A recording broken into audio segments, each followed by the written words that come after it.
أم لهم نصيب من الملك فإذا لا يؤتون الناس نقيرا أم يحسدون الناس على ما آتاهم الله من فضله فقد آتينا آل إبراهيم الكتاب والحكمة وآتيناهم ملكا عظيما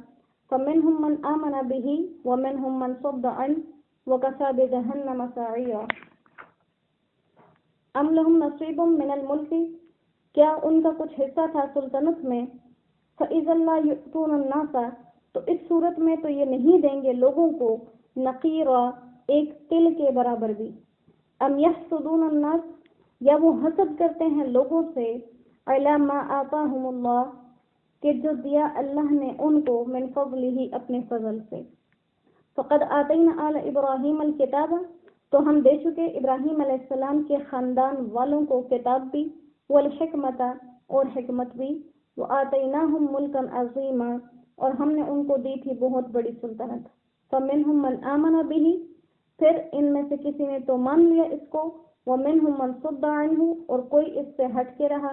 وکفی بجہنم سعیرا اور کافی ہے دوزخ کی بھڑکتی ہوئی آگ۔ یہاں پر کفار کی دو باتیں ذکر کی گئیں کہ کافر جو ہیں وہ اور یہودی جو ہیں، اہل کتاب کی بات ہو رہی ہے کہ یہودی حضور صلی اللہ علیہ وسلم کی نبوت پر ان سے جلتے تھے، تو اللہ سبحانہ و تعالی نے ان کو کہا کہ تمہارا یہ حسد کرنا بالکل بیکار ہے، کیونکہ جو دو لازمی وجوہات ہوتی ہیں حسد کی وہ دونوں یہاں موجود نہیں ہیں۔ یا تو یہ ہوتا کہ جو میں نے اپنے نبی کو سلطنت دے دی ہے وہ پہلے تمہارے پاس ہوتی، اگر وہ سلطنت تمہارے پاس ہوتی اور پھر تم سے لے کر میں اپنے نبی کو دے دیتا تو یہ حسد بنتا تھا، لیکن تمہارے پاس تو سلطنت خود نہیں تھی، اگر ہوتی تو تم تو کسی کو ایک تل کے برابر اس میں سے کچھ نہ دیتے، تو اس وجہ سے تمہارا حسد ان سے صحیح نہیں۔ دوسرا، اگر تمہارا حسد اس وجہ سے ہے کہ یہ بادشاہی یہ سلطنت ہماری تو نہیں تھی پھر بھی اس کو کیوں ملی، ہمیں کیوں نہیں ملی، تو کہا کہ یہ حسد بھی تمہارا صحیح نہیں ہے، کیونکہ جو میں نے اپنے نبی کو یہ نبوت کی سلطنت دی ہے یہ کوئی پہلی بات نہیں ہے، یہ اس سے پہلے بھی انبیاء کے خاندان میں ایسا ہی ہوتا رہا ہے کہ وہ سلطنت کے وارث بنے، وہ سلطنتیں ان کو ملی، وہ نبوتیں ان کو ملی، لہذا یہ نبوت کی سلطنت کسی انجانے جگہ پر نہیں آئی ہے۔ تو یہاں پر یہود کی ان دو عادتوں کو ذکر کیا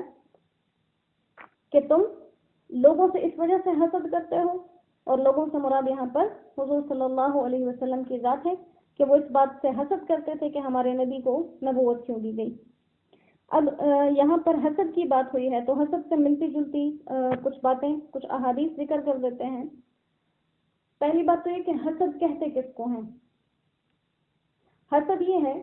کہ جب ہم کسی انسان کے پاس کوئی چیز دیکھیں اچھی، کسی بھی لحاظ سے ہو، وہ مال و دولت کے لحاظ سے ہو، خوبصورتی کے لحاظ سے ہو، چیزوں کے لحاظ سے ہو، کسی بھی لحاظ سے، تو دل کے اندر یہ خواہش آ جائے کہ اس بندے کے پاس یہ چیز نہ رہے، چاہے مجھے ملے یا نہ ملے، اس کو حسد کہتے ہیں، اور حسد کرنا حرام ہے۔ حضور صلی اللہ علیہ وسلم کی پاک ارشاد کا مفہوم ہے حسد کے بارے میں کہ تم آپس میں بغض اور حسد نہ کرو اور نہ ہی ایک دوسرے سے پشت پھیرو، بلکہ اللہ کے بندے اور بھائی بن جاؤ، اور کسی مسلمان کے لیے جائز نہیں ہے کہ وہ اپنے مسلمان بھائی سے 3 دن سے زیادہ تر کے تعلق کر کے رکھے۔ اسی طرح دوسری جگہ بھی ارشاد فرمایا کہ تم حسد سے بچو، اس لیے کہ حسد نیکیوں کو اس طرح کھا جاتا ہے جس طرح سے آگ لکڑی کو کھا جاتی ہے۔ تو انسان نے نیکی کی اور وہاں حسد کیا، لہٰذا اس کی نیکی ساری برباد ہو گئی۔ اسی طرح حضرت زبیر رضی اللہ تعالیٰ عنہ نے فرمایا کہ رسول کریم صلی اللہ علیہ وسلم کا یہ پاک ارشاد ہے کہ تمہاری طرف بھی پہلے قوموں کا جو مرض ہے وہ آہستہ آہستہ سے چل پڑا ہے، اور وہ حسد ہے۔ اور یہ جو حسد اور بغض ہے یہ ایک ایسی خصلت ہے، ایک ایسی عادت ہے جو مونڈ دینے والی ہے۔ میں یہ نہیں کہتا کہ یہ بالوں کو مونڈ دیتی ہے، بلکہ یہ انسان کے دین کو مونڈ دیتی ہے۔ تو فرمایا کہ حسد چاہے وہ کسی کی دنیاوی کمال پر ہو یا دینی کمال پر ہو، ہر طرح سے حرام ہے اور اس سے منع کیا گیا۔ ان الذين كفروا بآياتنا سوف نصليهم نارا كلما نضجت جلودهم بدلناهم جلودا غيرها ليذوقوا العذاب ان الله كان عزيزا حكيما والذين آمنوا وعملوا الصالحات سندخلهم جنات تجري من تحتها الأنهار خالدين فيها أبدا لهم فيها أزواج مطهرة وندخلهم ظلا ظليلا۔ ان الذين كفروا، بے شک جو لوگ کافر ہیں، بآیاتنا ہماری آیتوں سے، سوف نصلیہم نارا ہم ان کو آگ میں ڈالیں گے، کلما نضجت جلودہم جب بھی جل جائیں گی ان کی کھالیں، بدلناہم جلودا غیرہا ہم دوسری کھالیں بدل دیں گے، لیذوقوا العذاب تاکہ چکھتے رہیں عذاب کو، ان اللہ کان عزیزا حکیما بے شک اللہ زبردست ہے، حکیمہ اور حکمت والا بھی۔ والذین آمنوا وعملوا الصالحات، وہ لوگ جو ایمان لائے اور نیک اعمال کیے، سندخلهم جنات تجری من تحتها الانہار ہم ان کو داخل کریں گے ایسے باغوں میں جن کے نیچے نہریں ہیں، خالدین فیہا ابدا اس میں ہمیشہ رہیں گے، لہم فیہا ازواج مطہرہ اس میں ان کے لیے پاکیزہ عورتیں ہیں، وندخلهم اور ہم ان کو داخل کریں گے، ظلا ظلیلا گھنی چھاؤں میں۔ یہاں پر دو فرقوں کا بیان آ گیا، ایک وہ جو اللہ کی آیتوں کو سن کر اس پر ایمان لے آئیں، ایک وہ جو اللہ کی آیتوں کو سن کر انکار کر دیں، اور دونوں کا حال بھی بیان کر دیا کہ وہ لوگ جو آیات سن کر انکار کر دیتے ہیں ان کی سزا کیا ہے کہ ان کو جہنم میں ڈالا جائے گا، اور جہنم میں جب ڈالا جائے گا تو کھالیں جل جائیں گی ان کی۔ اب دنیا میں ایک مشاہدہ ہے، اگر کوئی جگہ انسان کی زخمی ہو جائے، بار بار زخمی ہوتی رہے تو اس میں سے احساس ختم ہو جاتا ہے، پھر وہاں پر تکلیف محسوس نہیں ہوتی، وہ جگہ سخت ہو جاتی ہے۔ لیکن اللہ نے فرمایا کہ تمہارا یہ شبہ بھی میں ہٹا دوں کہ کھال جب مسلسل جلے گی تو اس میں سے محسوس کرنے کی صلاحیت ختم ہو جائے گی، ایسا نہیں ہے۔ جب بھی کھال جلے گی تو میں اس کھال کو ایک لمحے میں واپس بدل دوں گا، نئی کھال آ جائے گی جس کی جلنے کی تکلیف پھر اسی طرح سے ہوگی۔ اللہ ہمیں بچا کے رکھے اور فرمائے کہ یہ کام اللہ کے لیے مشکل نہیں ہے، ان اللہ کان عزیزا اللہ زبردست ہے، سب کچھ کر سکتا ہے، اور ایسا کیوں کرے گا؟ اسی ایک کھال کے اندر بھی تکلیف محسوس کروانا اس کے لیے مشکل نہیں ہے، یہ جو بار بار کھالیں تبدیل کرائے گا، حکیمہ وہ اس کی حکمتوں کو خود ہی جانتا ہے۔ پھر مومنین کا ذکر کیا، اور یہاں پر حضرت حسن بصری رحمۃ اللہ علیہ فرماتے ہیں کہ یہ جو جہنم کی آگ ہے یہ نافرمانوں کی کھال کو دن میں 70,000 مرتبہ کھائے گی، اور جب ایک دفعہ کھا چکے گی تو ان سے کہا جائے گا کہ تم پھر پہلی حالت پر لوٹ جاؤ، وہ واپس پہلی حالت پر لوٹ جائیں گے۔ اسی طرح نبی کریم صلی اللہ علیہ وسلم نے فرمایا کہ جہنم میں سب سے کم عذاب اس شخص کا ہوگا جس کے تلووں میں آگ کے 2 چنگاریاں ہوں گی، تلووں میں، اور اس کی وجہ سے اس کا دماغ ہانڈی کی طرح ابلے گا۔ اللہ ہمیں محفوظ رکھیں، اللہ ہمیں اپنے عذاب سے دنیا میں بھی آخرت میں بھی اپنے حفظ و امن میں رکھے۔ پھر اس کے ساتھ فرمائے کہ جو لوگ نیک اعمال کریں گے ان کے لیے بہترین جنتیں ہیں، اور جنتیں ایسی ہیں جو ہمیشہ رہنے والی ہیں، گھنی چھاؤں والی ہیں۔ اب گھنی چھاؤں ظلن سائے کو ہی کہتے ہیں، ساتھ میں ظلیلہ کہہ دیا کہ یہ سائے ہمیشہ رہنے والے ہوں گے، ختم نہیں ہوں گے کبھی بھی۔ حضرت ابو ہریرہ رضی اللہ تعالیٰ عنہ کی حدیث مبارکہ ہے کہ حضور صلی اللہ علیہ وسلم نے ارشاد فرمایا کہ جنت میں ایک ایسا درخت ہے جس کے سائے کو اگر کوئی سوار 100 سال میں بھی طے کرنا چاہے تو وہ طے نہیں کر سکے گا۔ پھر آپ نے فرمایا کہ اگر تمہیں